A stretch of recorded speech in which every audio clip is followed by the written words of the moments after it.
When was the last time you saw a lazy millionaire?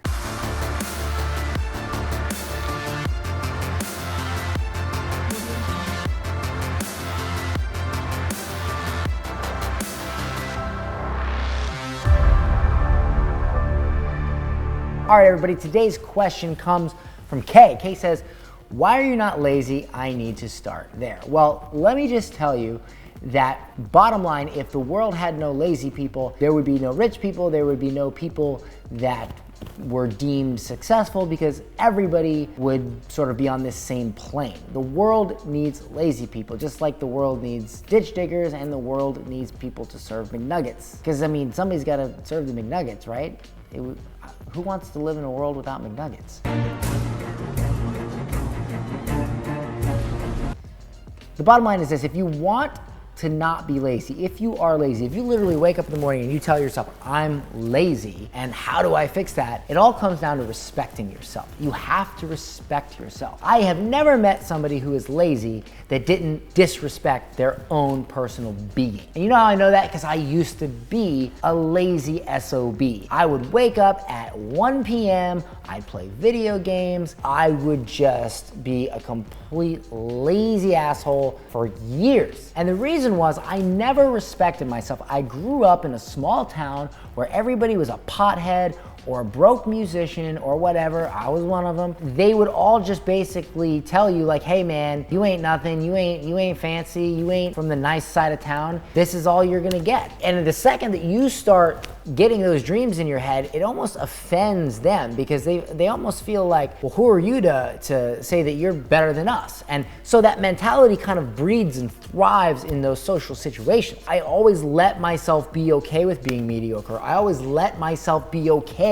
with not succeeding because maybe I thought, oh, I'd lose my friends that I'd known forever. Or maybe I thought, I don't want to fail. I don't want people to say, I told you so. But it all came down to not respecting myself. Once I was able to respect myself and tell myself, you know what? You can be successful. You can be great. You can be better than you are, and it's okay. And if nobody else likes it, then they can start Tweety birding themselves to the fucking other side of town, because at the end of the day, they're not the ones that are gonna pay your bills. They're not the ones that are gonna raise your children. They're not the ones that are going to be there when you are 65 years old, 70, 80 years old, and your kids are visiting. They're not gonna be there. So why are you letting them dictate the path that you choose that will get you where you go 30, 40, 50 years from now? And when you do that, when you let people around you dictate your path, you are disrespecting yourself. Slap yourself.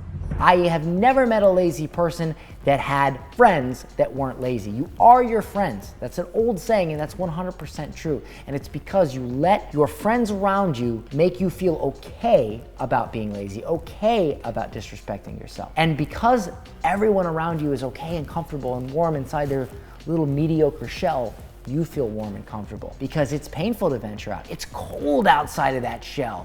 There's a barren wasteland of snow and ice, and you have to bundle up real tight. You have to walk through that snow to get to the other edge of paradise. Bottom line is, most of those people hanging out with you in the shell, they don't want to venture out in the cold. So once you start respecting yourself and you're willing to bounce out and you're willing to do something great, then you can give yourself permission to not be lazy. That's my advice. Take it. Get off your ass. I hope you enjoyed this video. Listen, if you want me to answer your question, all you have to do is subscribe. If you are a subscriber and you ask a good question that I think people would benefit from, I will answer your question. But you must be a subscriber, so go ahead and hit that subscribe button, and I'll see you in the next video.